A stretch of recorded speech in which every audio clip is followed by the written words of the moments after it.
അടൂർ ഗോപാലകൃഷ്ണന്റെ മതിലുകൾ എന്ന സിനിമയെ പറ്റി പറയുമ്പോൾ ഒരു ചെറിയ പ്രശ്നം ഉണ്ടായിടോ.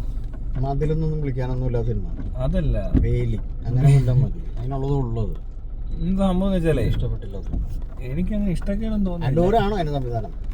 അതിനകത്ത് ഒരു പ്രശ്നം പറ്റി. ഈ KPC ലളിതയുടെ സൗണ്ട് എടുത്തത് വലിയൊരു ഒബ്സ്ട്രക്ഷൻ ആയിട്ട് തോന്നുന്നു. കാരണം ഈ KPC ലളിത മലയാളികൾക്ക് വളരെ പരിചിതമായ ഒരു സുപരിചിതയായ നടിയായതുകൊണ്ട് ആ നടിയുടെ ശബ്ദം ഉപയോഗിക്കുമ്പോൾ അവരുടെ ഭാവങ്ങളും അവരുടെ രൂപമൊക്കെ നമ്മൾ പ്രേക്ഷകന് കൃത്യമായിട്ട് മനസ്സിലാവും.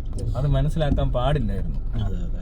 ആ ഒരു മമ്മൂട്ടിക്ക് കിട്ടുന്ന ഫീൽ എന്താണോ ആ ഫീൽ നമുക്ക് കിട്ടിയിട്ടില്ല. അതായത് ബഷീറിന് കിട്ടിയ സാധനം നമുക്ക് കിട്ടിയില്ല. അത് കറക്റ്റായിട്ട് പറഞ്ഞാൽ അത് ആ ശബ്ദം ഒട്ടും ഫെമിലിയർ അല്ലാത്തൊരു സൗണ്ട് വേണം അത് യൂസ് ചെയ്യാൻ. അങ്ങനെ ഉണ്ടെങ്കിൽ ഓരോരുത്തരും അവരവരുടേതായ ഭാവനയിലൂടെ അങ്ങ് കടന്നു പോയാൽ നമുക്ക് വേറെ സാധനം കിട്ടിയാണ്. ആ സിനിമയുടെ ഏറ്റവും വലിയ പോരായ്മ എന്ന് പറയുന്നത് അതാണ്. ആ ശബ്ദം ഉപയോഗിച്ച മഹാവണ്ണത്തരായിപ്പോയി. ഭയങ്കര എന്തോ. ഇപ്പൊ വേറൊരു കാര്യമുണ്ട്, ഇത് മലയാളിക്ക് മാത്രമേ ഈ ഒബ്സെക്ഷൻ ഉള്ളൂ. വേറൊരു ഭാഷ ചെന്ന് കഴിഞ്ഞാൽ അവർക്ക് അതൊരു വിഷയമാകത്തില്ല. കാരണം അവർക്ക് KPC ഉള്ളത് അറിയത്തില്ല. അവർക്ക് ഇമാജിൻ ചെയ്യാൻ പറ്റും. ഇമാജിനേഷനെ ഇത്ര റെസ്ട്രിക്ട് ചെയ്യാൻ പാടില്ല എന്നൊരു പ്രശസ്ത കവിയത്രി എന്നോട് കഴിഞ്ഞ ദിവസം ഞാൻ ഈ അഭിപ്രായം പറഞ്ഞു. നിതാ ദേവി എന്ന് പറഞ്ഞോണ്ടൊരു അവര് അവിടെ അവരുടെ നാട്ടിൽ പല പേര് അതെ അവരങ്ങനെ പറഞ്ഞു. ഞാനിങ്ങനെ മെസ്സേജ് അയച്ചു ഇതിനെപ്പറ്റി. അപ്പൊ അവര് പറഞ്ഞത് അതെ, obstructing the imagination of the viewers of Kerala, especially in Kerala, Mallu people. Mallu പീപ്പിളിന് ഭയങ്കര ഒരു ഒബ്സ്ട്രക്ഷൻ ആയിപ്പോയി. ഇംഗ്ലീഷിലൊരു വീഡിയോ വേണ്ട അതിന്റെ ആവശ്യമില്ല. കാരണം അവിടെ ഇല്ല, അവരിനി ഇത് കാണണ്ടേ വീണ്ടും. കണ്ടിട്ടുള്ളവരൊക്കെ മരിച്ചുപോയി കാണും ഇപ്പോൾ. കാരണം ഇത്ര പഴയ സിനിമയാണ്. എന്താണെങ്കിലും ഒന്ന് ആലോചിച്ച് നോക്കിയേ, ഇപ്പൊ ഒരു ഡയറക്ടറുടെ ഭാഗത്തുനിന്ന് ആ സാധനം അങ്ങനെ ചെയ്യുമ്പോൾ അത് ശരിക്കും ഒരു പോരായ്മയായിട്ട് എനിക്ക് തോന്നുന്നു.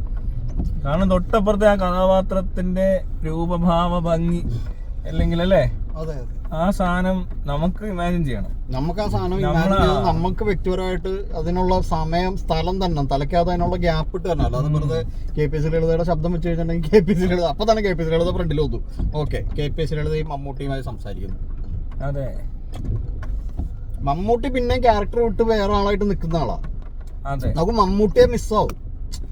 നമുക്ക് ഈ മമ്മൂട്ടി പല കഥാപാത്രങ്ങളും മമ്മൂട്ടി മിസ്സാവും. പക്ഷെ മോഹൻലാൽ മിസ്സാവില്ല.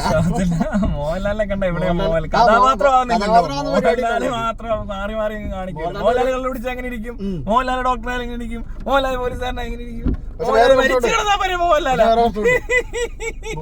മോഹൻലാലായിട്ട് അഭിനയിച്ചു അടുത്തിടയ്ക്ക്. അത് ശരിയായില്ല. അത് ഭയങ്കര അലമ്പ. നിങ്ങൾ ആ പരസ്യം കണ്ടുപോയോ? മോഹൻലാലായിട്ട് അഭിനയിക്കാൻ പറഞ്ഞ മോഹൻലാലിന് അത് പറ്റുള്ള പുള്ളി അതിന് വേറെ നാട്ട് കാണിക്കണം. അതെ, ശരിയാ. മറ്റേ ത്രികോലസുന്ദരൻ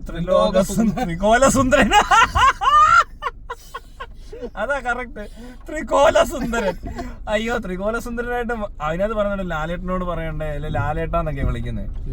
അപ്പൊ മോഹൻലാലായിട്ട് അഭിനയിക്കണം. അപ്പൊ പുള്ളിക്ക് ഇതെങ്ങനെയാണെന്നറിയാമോ? മറ്റേ താൻ പറഞ്ഞ പോലെ, അതായത് മോഹൻലാൽ ഇപ്പൊ ഒരു എന്താണ് ഒരു കള്ളനായിട്ട് അഭിനയിക്കുകയാണെങ്കിൽ മോഹൻലാൽ ആദ്യം കള്ളനെ പഠിക്കും. കള്ളനെ കുറിച്ചുള്ള ഇമേജ് പുള്ളിക്ക് കിട്ടുമല്ലോ. അതിന്റെ ഫ്രണ്ടിൽ വന്നിട്ട് മോഹൻലാൽ വെക്കും, കള്ളൻ പുറകിലാവും. എന്നിട്ട് കള്ളനെ മോഹൻലാൽ അങ്ങ് അഭിനയിച്ച് കാണിക്കും. മനസ്സിലാവട്ടെ? ഇതാ നടക്കണത്. ഇതാണ് എല്ലാ പുള്ളിയുടെ ഏത് കഥാപാത്രം എടുത്ത് നോക്കിയോ പുള്ളി ഉണ്ടാവും. മോഹൻലാൽ ഇല്ലാത്തൊരു പരിപാടി ഞാൻ അവിടെ നിന്ന് വിട്ടോ. ഇപ്പൊ വന്ന സ്ഥലത്ത് എത്തി കഴിഞ്ഞപ്പോ ഈ മോഹൻലാൽ ഇങ്ങനെ ഡയറക്ടർ പറയുമ്പോ കേൾക്കും മോഹൻലാലായിട്ട് അഭിനയിക്കണം. അപ്പൊ മോഹൻലാലായിട്ട് അഭിനയിക്കാൻ റെഡിയാവും. പക്ഷെ അഭിനയിച്ച് വരുമ്പോ എന്ത് പറ്റുന്ന അറിയാം, മറ്റേ ആ മോഹൻലാൽ വീണ്ടും ഫ്രണ്ടി വരും. അപ്പൊ ഇയാൾക്ക് ആകെപ്പാടെ അഭിനയിക്കാൻ പറ്റുന്നില്ല. ഇയാള് ആ മോഹൻലാലാണോ ഈ മോഹൻലാലാണോ ഏത് മോഹൻലാലാണ് അഭിനയിക്കണത് പുള്ളിക്ക് അറിയാതെ പുള്ളി ത്രികോല സുന്ദരനായത്. അത് പാളിപ്പോയി. ഒട്ടും ഒത്തിട്ടില്ലെന്നേ, ആരാണ്ടൊക്കെ പൊക്കി അടിക്കുക കിടന്ന്. അതിന്റെ കൺസെപ്റ്റ് ഒക്കെ കൊള്ളാം, അതൊക്കെ ഓക്കെ. പരസ്യത്തിന്റെ കൺസെപ്റ്റ് ഒക്കെ കൊള്ളാം. അല്ല, എന്തെങ്കിലും ആവട്ടെ, അത് അങ്ങനെ ഭയങ്കര സംഭവമായിട്ട് പറയുന്നത് മനസ്സിലായി, ഭയങ്കര ഐറ്റമായിട്ട് പറയുന്നത്. പിന്നെ വേറൊരു കാര്യമുണ്ട് ഇത് പറയുന്ന കൂട്ടത്തിൽ, ഇതൊക്കെ ഭയങ്കര പരിപാടിയാണ്, ഇത് വലിയ സംഭവമാണ് ചെയ്തിരിക്കുന്നത് എന്ന് പറയുമ്പോഴേ ഇതൊരു പരസ്യം എന്നുള്ള രീതിയിൽ ആൾക്കാർക്ക് മനസ്സിലാവില്ല എന്നുള്ളത്. ഇപ്പൊ പുറത്തോട്ട് ഇപ്പൊ തമിഴ്നാട്ടിലും നോർത്തിലും ഒക്കെ ഇത് ഭയങ്കരമായിട്ട് അപ്രീഷിയേറ്റ് ചെയ്യുന്നുണ്ട്. ഇങ്ങനെ ഒരു സൂപ്പർ സ്റ്റാർ, മലയാളത്തിലൊരു സൂപ്പർ സ്റ്റാർ ഇതുപോലത്തെ ഒരു പരസ്യം വേറെ ഫേസ്ബുക്കിലൊക്കെ ആയിരിക്കും. ഇന്റർവ്യൂസും അവിടെ ഇവിടെ മറ്റേ ടീമുകളുണ്ടല്ലോ, വേറെ ടീമുകളുണ്ട് അവിടെ കുറെ ബുദ്ധിജീവികളുണ്ട്, അവരിത് തള്ളുന്നുണ്ട്. ബുദ്ധിജീവികൾ എന്ന് ക്ലെയിം ചെയ്യുന്ന ആൾക്കാർ, സ്വയം പ്രഖ്യാപിത ബുദ്ധിജീവികളൊക്കെ ഇതിനെ കുറിച്ച് ഭയങ്കര അഭിപ്രായമൊക്കെ പറയുന്നുണ്ട്. അത് പറയുമ്പോ ഒരു കാര്യം പറയാനുണ്ട്. ഇപ്പൊ നമുക്ക് മോഹൻലാലിനെ അറിയാം, നമ്മൾ ഇത്രയും കാലമായിട്ട് മോഹൻലാലിനെ കണ്ടോണ്ടിരിക്കുക. മോഹൻലാലായിട്ട് അഭിനയിച്ചു കഴിഞ്ഞപ്പോ അത് ശരിയായില്ലെന്ന് നമുക്ക് മനസ്സിലായില്ലേ? ഇതുപോലെയാണ് മലയാള സിനിമകൾ പുറത്തോട്ട് പോകുമ്പോൾ ഉണ്ടാവുന്നത്. നമുക്ക് ഇവിടുത്തെ ഒരു സാമൂഹ്യ സാഹചര്യം എന്താണെന്ന് അറിയാം. ഇവിടുത്തെ എന്തൊക്കെ ആളുകൾ എങ്ങനെ ബിഹേവ് ചെയ്യുന്നത്, ഇവിടുത്തെ മനുഷ്യർ എങ്ങനെ ജീവിക്കുന്നത്, ഏതൊക്കെ ക്ലാസ്സുകൾ ഇവിടെ ഉണ്ട്, എങ്ങനെയൊക്കെയാണ് മനുഷ്യർ ഇവിടെ ജീവിക്കുന്നത് എന്നുള്ളതും ഇമോഷൻസും മനുഷ്യർ പെരുമാറുന്നതൊക്കെ നമുക്കറിയാം. അപ്പൊ ഇവിടെ നടക്കുന്ന ഒരു പരിപാടിയായിട്ട് ഒരു സിനിമ കാണിച്ചു കഴിയുമ്പോഴേക്കും നമുക്കത് മനസ്സിലാവും. അത് അങ്ങനെയല്ലല്ലോ, അല്ലെങ്കിൽ ഈ പരിപാടി ഇങ്ങനെയല്ലല്ലോ എന്ന് നമുക്ക് റിലേറ്റ് ചെയ്യാൻ പറ്റും. പക്ഷെ ഇതേ സാധനം നോർത്തിലോട്ട് പോകുമ്പോൾ അവർക്ക് ഇവിടുത്തെ സോഷ്യൽ ഓർഡർ എന്താണെന്ന് അറിയില്ല.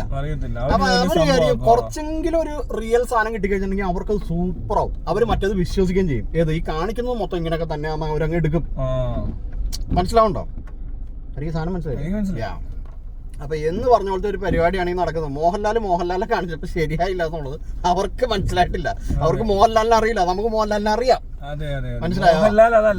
അതല്ല മോഹൻലാല് നോക്കിയത് മോഹൻലാലായിട്ട് അഭിനയിക്കാനാണെങ്കിൽ മോഹൻലാലിന് പറ്റിയില്ല. മോഹൻലാൽ തോറ്റുപോയി. മോഹൻലാൽ അപ്പോഴും വേറെന്തോ കാണിച്ച് അവിടെ നിന്നുകൊണ്ട്. അതാണ് ആ പരസ്യത്തിന്റെ പോരായ്മയായിട്ട് തോന്നിയത്. ശരിക്കും തോന്നിയായിരുന്നു കേട്ടോ. പിന്നെ ഇതും പൊക്കി പിടിച്ചോണ്ട് ആരെങ്കിലും ഇത് സൂപ്പറാ, ഇയാള് മറ്റേ ത്രികോണ സുന്ദരനാന്നൊക്കെ ത്രികോണ സുന്ദര. അപ്പൊ നമ്മള് പറഞ്ഞെന്ന് വെച്ചാൽ അടൂർ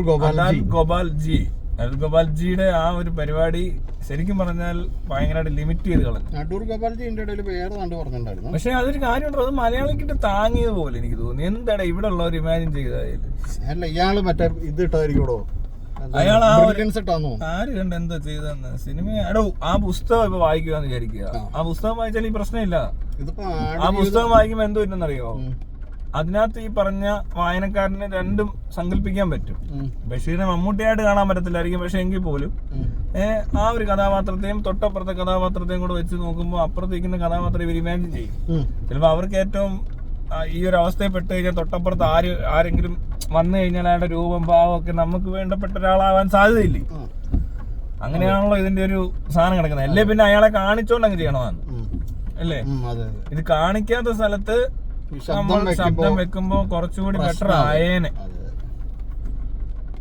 പണ്ട് മോഹൻലാൽ ഇങ്ങനെ തലയാട്ടോ, അത് നിർത്തിയോ? എന്തേലും പറഞ്ഞു ഇങ്ങനെ എനിക്കെല്ലാം മനസ്സിലായെന്ന്, എന്നിട്ട് വിഡ്ഢിത്തരം പറയും. എല്ലാം മനസ്സിലാക്കി ഇങ്ങനെ. അതെ എഡിറ്റിംഗ് പഠിക്കാത്തവർ സിനിമയെ പറ്റി വിമർശിക്കരുതെന്ന്. ഈ കഴിഞ്ഞ ദിവസം അടൂർ ഗോപാലകൃഷ്ണൻ എന്താ പറഞ്ഞേ? അടൂർ ഗോപാലകൃഷ്ണൻ പറഞ്ഞേക്കാണ് സ്ത്രീകൾക്ക് ഈ ഗവൺമെന്റിന്റെ ഭാഗത്തുനിന്നേ ഈ സ്ത്രീ ആണെന്നത് കൊണ്ട് മാത്രം സിനിമ എടുക്കാൻ പണം നൽകരുത്. അടൂർ ഗോപാലകൃഷ്ണൻ, മനസ്സിലായോ? സ്ത്രീകൾക്കും ഈ സംവരണം ഉണ്ടല്ലോ, ഈ സിനിമ ചെയ്യാൻ വേണ്ടിട്ട് ഗവൺമെന്റിന്റെ ഭാഗത്തുനിന്ന് പട്ടികജാതി പട്ടികവർഗത്തിനുണ്ടത്. അപ്പൊ സ്ത്രീ ആയതുകൊണ്ട് മാത്രം പണം നൽകരുത് സിനിമ ചെയ്യാൻ. പിന്നെ എന്താവണം പിന്നെ സ്ത്രീ ആയതുകൊണ്ട് എന്താ പണം നൽകിയാൽ? സ്ത്രീകൾക്ക് അങ്ങനെ ഒരു സംവരണം ആവശ്യമുണ്ടെങ്കിൽ കൊടുക്കട്ടെ. ബാക്കി എല്ലായിടത്തും സ്ത്രീകൾക്ക് സംവരണം. സ്ത്രീകളല്ലേ പിന്നെ എവിടെ സിനിമ എടുക്കാനാ? അല്ലെങ്കിൽ ആര് വന്ന് സിനിമ എടുക്കും? എങ്ങനെ നടക്കുള്ളൂ? പക്ഷേ ഇയാളെന്തൊക്കെയാ പറയണത്? താൻ എടുത്ത സിനിമയുടെ കാര്യം പറയണത്. ഇയാളെടുത്ത സിനിമ ഇയാളുടെ പടം എല്ലാം കൂടെ എടുത്ത് നോക്കിയാൽ ചിലപ്പോ ഇതുപോലെ കുറെ കാണുന്നേ. ആവശ്യമില്ലാത്ത ഭയങ്കര വലിയ ഇവിടുത്തെ വലിയ ഏറ്റവും വലിയ ആള്. ഇതുകൊണ്ട് അല്ല കുറച്ചാള് പുറത്ത് പറഞ്ഞ സാധനമാണ് OTT ഒന്നും ശരിയല്ലെന്ന് പറഞ്ഞു. OTT ശരിയല്ലെന്ന്. അതൊക്കെ അവിടെ തന്നെ ഇരുന്നുണ്ട്. പഴയ സാധനമൊക്കെ പഴയ സാധനം. ഇതിനകത്തുള്ള കാര്യം പറയാലോ, എനിക്കിത് കണ്ടിട്ട് അങ്ങനെയാ തോന്നിയത്. നല്ലൊരു കഥയുണ്ടായിരുന്നു. ആ കഥ സിനിമയായപ്പോൾ ഡയറക്ടറുടെ ഭാഗത്തുനിന്ന് ഇങ്ങനെ ചെറിയൊരു പ്രശ്നം സംഭവിച്ചു. ഇതുവരെ ഇങ്ങനൊന്നും ആരും പറഞ്ഞോന്ന് എനിക്കറിയത്തില്ല. സാധ്യതയുണ്ട്. സിനിമ വളരെ മോശമായിരുന്നല്ലോ. എനിക്ക് ആ സിനിമ എനിക്ക് ഒട്ടും ഇത് ചെയ്യാൻ പറ്റാതെ. KPS ഫുൾ ടൈം ഉണ്ട് പടത്തില്. അതായത് പടം എങ്ങനെയാന്ന് വെച്ചിട്ടുണ്ടെങ്കിൽ മമ്മൂട്ടി പിന്നെയും കുറച്ച് മിസ്സാവും ഇതിനകത്തുനിന്ന്. അവിടെ ഇവിടെയൊക്കെ നമുക്ക് വേറെ ക്യാരക്ടർ ഫീൽ ചെയ്യും ഇയാളുടെ ഒരു മൊത്തം പരിപാടിക്കകത്ത്. ഡയലോഗ് പറയുന്നതും ഈ ഡയലോഗ് ഇയാൾ മറ്റേ ഈ സൗണ്ട് വെച്ചിട്ട് നല്ല കലാപരിപാടി അറിയാം മമ്മൂട്ടിക്ക്. ഇമോഷൻസ് ഒക്കെ ഭയങ്കര നൈസായിട്ട് പുള്ളി ഇറക്കും അതിനകത്തൂടെ. ആര് ശ്രദ്ധിക്കാൻ ഒരു സാധനം ഞാൻ കാണിക്കട്ടെ. ചുമന്ന ലൈറ്റ് കത്തുന്നുണ്ടോ? കണ്ടോ? ലൈറ്റ് ആൻഡ് സൗണ്ട് അത് ബ്രേക്ക് ആണ്. ഞാനിവിടെ ചവിട്ടിക്കൊണ്ടിരിക്കുകയാണ്. അങ്ങനെ ചെയ്യുന്നതല്ലേ. പിന്നെ ഇടയ്ക്ക് ഞാൻ ഇൻഡിക്കേറ്റർ ഇട്ട് നോക്കി, അപ്പോഴും അത് കണ്ടോ. പക്ഷെ ഈ ശബ്ദം കേൾക്കുന്നതുകൊണ്ട് വേണ്ട. അത് വേണ്ട അത് നന്നായിട്ടുണ്ട്. ഇങ്ങനെയും ചെയ്യാം. രണ്ടെണ്ണം കൂടെ ഇടാമെങ്കിൽ ചിലപ്പോ ഇതെല്ലാം കൂടെ കത്തുമ്പോ ഒരു വല്ലാത്ത ലൈറ്റ് എഫക്ട്സ്. കണ്ടോ കണ്ടോ, DJ പോലെ ആയില്ലേ. ഞാൻ വേണമെങ്കിൽ ഇതും ഇങ്ങനെ അത് വേണ്ട, അതൊന്ന് ഓഫാക്കി, അതൊന്ന് ഓഫാക്ക്. അത് കണ്ടോ ബാക്കിൽ കണ്ടോ.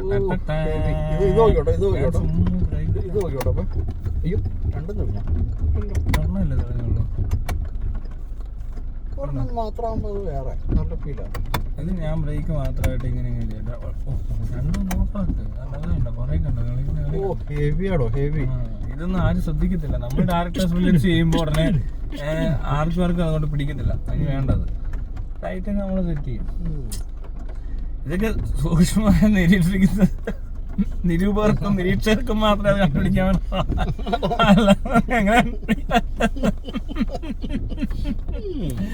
അപ്പൊ ശരിയെന്നാ. ഇനിയും വേറെന്തെങ്കിലും പരിപാടി അല്ലല്ലേ. ബെടലത്തരം എന്ന് പറയാൻ പറ്റില്ല, ഒരു ഭയങ്കര ലിമിറ്റേഷൻ. അതിന്റെ ഒരു ഞാൻ പറഞ്ഞ അതല്ല, ഈ മറ്റേ സ്ത്രീകൾക്ക് സംവരണം ഏഷ്യാസ് ജീൻസ് ലീഡർ എന്ന് പറഞ്ഞ പോലെ തന്നെ ഒരു പരിപാടിയാണ്. വയസ്സായി കഴിഞ്ഞിട്ടുണ്ടെങ്കിൽ മനുഷ്യന്മാർ ഇങ്ങനെ എങ്ങനെ ബിഹേവ് ചെയ്യണമെന്ന് എനിക്ക് മനസ്സിലാവുള്ളൂ. അപ്പൊ ഈ മൈത്രേനൊക്കെ വയസ്സായല്ലോ, പ്രായമുണ്ടല്ലോ, അയാൾ എന്തായി നടക്കുന്നത്? ഇയാളൊക്കെ എന്തിനാണ്? അതെന്നാ ഇടയ്ക്ക് അടഞ്ഞു പോകും, ലോക്കായി പോകും. ചില കള്ളുടിയന്മാരെ പോലെ കുടിച്ചിട്ട് അവിടെയൊക്കെ നിന്ന് കുടിച്ചോണ്ടിരിക്കുമ്പോൾ നിർത്തില്ല എന്ന് പറഞ്ഞ പോലെ അടുത്ത പരിപാടികളിലോട്ട് പോയില്ല, അവിടെ നിൽക്കും. സംവിധായകന്മാർക്ക് ഈ പ്രശ്നം ഉണ്ടായിരുന്നു. അനങ്ങാണ്ടിരുന്ന് കളയും. കുറെ കള്ളുടിയന്മാര് സിനിമക്കാരുണ്ട്, അവരെ കുറിച്ച് പിന്നെ ഒരു ദിവസം സംസാരിക്കുന്നതായിരിക്കും. അപ്പൊ ശരി എന്നാ.